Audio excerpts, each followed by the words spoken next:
He's none other than general manager of the Arizona Cardinals, Steve Keim. How are you, Steve? Doing great, Rich, and you still are gracing our draft board. But, man, as exhausting as an NFL draft is, I can only imagine what it is to host it. And as usual, you've done a fantastic job, and really Thanks. enjoyed the coverage. Daniel Jeremiah, who's a good friend of mine, I always had a lot of respect for him. I thought he did a fantastic job as well. Well, I appreciate that, Steve, and you certainly kept things interesting for me and everybody else. I'll tell you that. You kept it interesting. Absolutely. You kept it interesting. All right, let's get into it here. So many of my colleagues call it the worst kept secret that you were taking Kyler Murray. I mean, when did you finally make that choice, or has it really been hay and barn for a while? No, I mean, it really has not, because a number of people thought that it was at the combine when we really started to discuss it, which is not the fact. I mean, it would really. I didn't even watch him until after the combine. I was very reluctant to evaluate the player because I was scared I was going to fall in love with him. I'm a big Josh Rosen fan for a number of reasons, and so it was a difficult decision. But in the end, Kyler Murray to me was too hard to pass up just because of the skill set he possesses. Well, what's that skill set that was too hard for you to pass up, Steve? Well, just in the years that I've been doing this, a guy that can run it like him and can throw it like him. I mean, I've seen him, Michael Vick can run it like him, and guys that I've seen like Russell Wilson who can throw it like him, but not the combination, not the guy who can extend plays with his feet and can make the throws with accuracy and timing and touch. And what about the grease board stuff that we heard about from my colleague Charlie Casserly? Was there any concern on that front? Did you put him on a grease board, Steve? Yeah, we did. We spent a lot of time with him, and not only did he do a great job of that, I mean, the easiest transition is the fact that the offense that he ran at Oklahoma is very similar to what Cliff runs. So, Lincoln Riley and Cliff know each other well, and the time that we spent with the Oklahoma staff and with Kyler on the board, I mean, we didn't have any concerns. So then, what was the issue about maybe not taking him? Why did it take so long for the hay to get in the barn?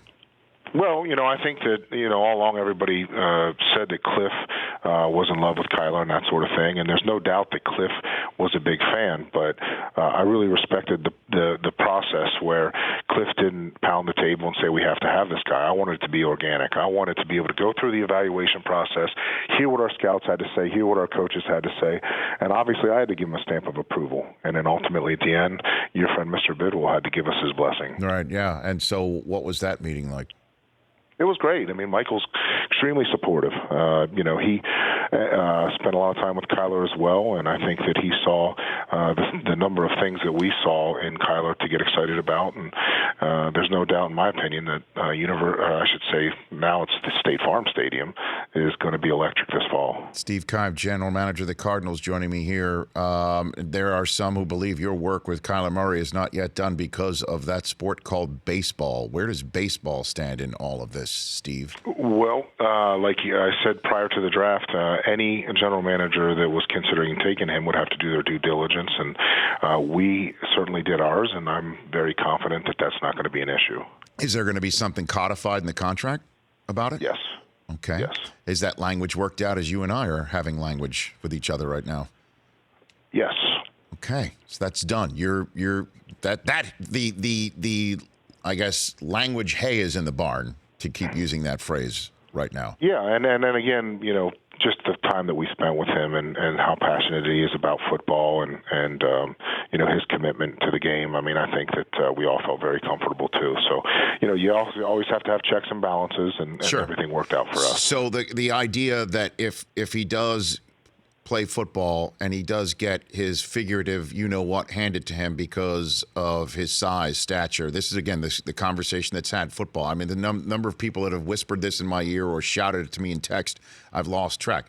That if he does not succeed in this regard and says, you know what, I want to go to the Oakland A's, he could not do that without some sort of financial penalty. Yeah, I don't want to get into the particulars, but there's always going to be some protection built into contracts like that. All right. Steve Keim, general manager of the Cardinals, here on the Rich Eisen Show.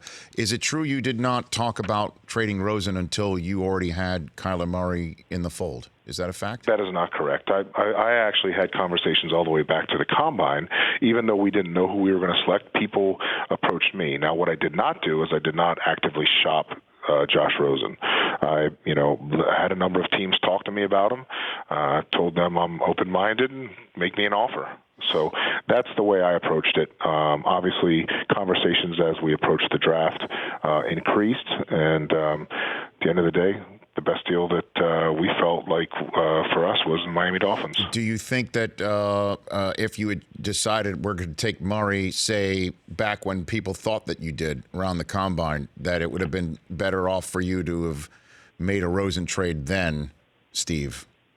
I don't. And, I think that, bottom line is people had an opportunity to make me an offer. And the other fact is I was content keeping both of them. And I know that's hard for some people to believe, but I also limped into a playoffs with our third string quarterback a number of years ago. To me, you can't have enough good players at one position.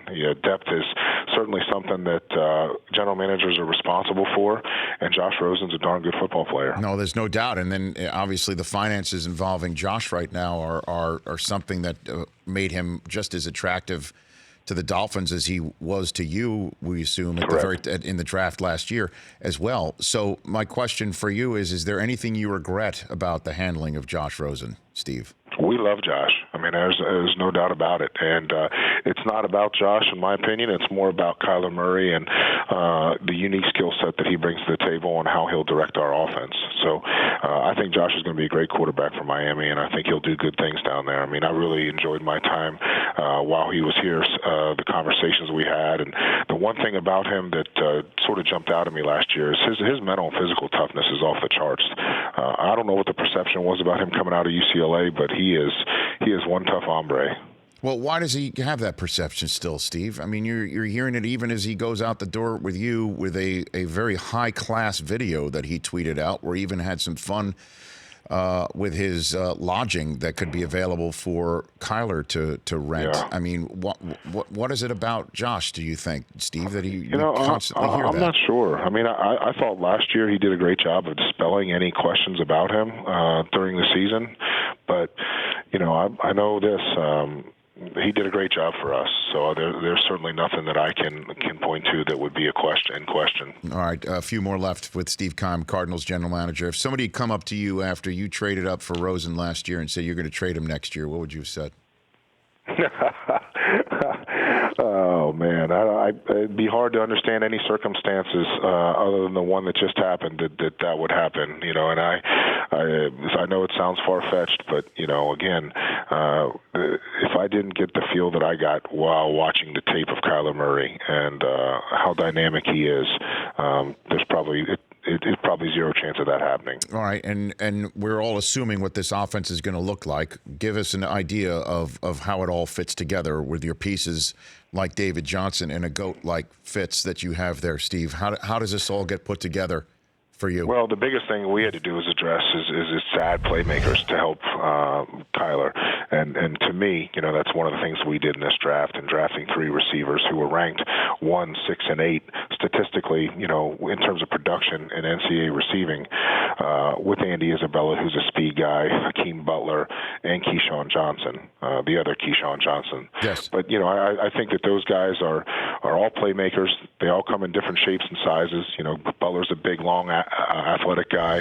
Isabella's on the smaller side, explosive. And then Keyshawn Johnson, to me, was one of the better natural route runners in this draft. So all playmakers who have a chance to help this offense. And there's no doubt that David Johnson and Fitz and Kyler will benefit from the help. And if I told you back when you started being a regional scout way back in the day in the late 90s, Steve, that you'd be a general manager drafting a 5'10" and 1/8 inch quarterback, #1 overall, your response would have been what? No, you're crazy. There's no doubt about it. I mean, we have certainly evolved as a league, as an organization, and I think that's the one fun thing about it is really now you have a chance to see that everybody's got an opportunity. And again, it goes back to, do you have the skill set to offset that? And when you say he's short, he's 5'10", he only had 5 balls batted down, versus other guys in this draft, particularly a 6'5" quarterback who won the first round, who had 12 balls batted down. His ability to escape the pocket, to slide and find windows, is uncanny, which is why, to me, he was the clear selection for us. Okay. And when it's all said and done, Steve, did you go into this process thinking you could get a 1 for Josh Rosen? Did you? I didn't know what we would get. I certainly, that's not the way I operate. It was wishful thinking for sure, but you always want to be open-minded and weigh in. What's the worst case scenario? What's the best case scenario? And that's the way we approached it. And like I said earlier, we would have been just as happy to keep him as well. This may be a silly question, but I got to ask it. Kyler Murray, Week 1 starter against the Lions, Steve? Yes. You did not stutter. No. We didn't draft him 1 overall to ride the pine.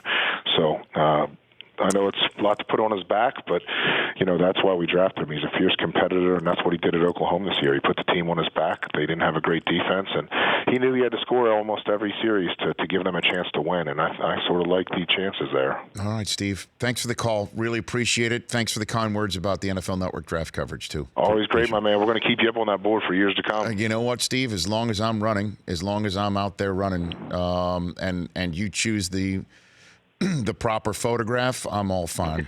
I'm all fine.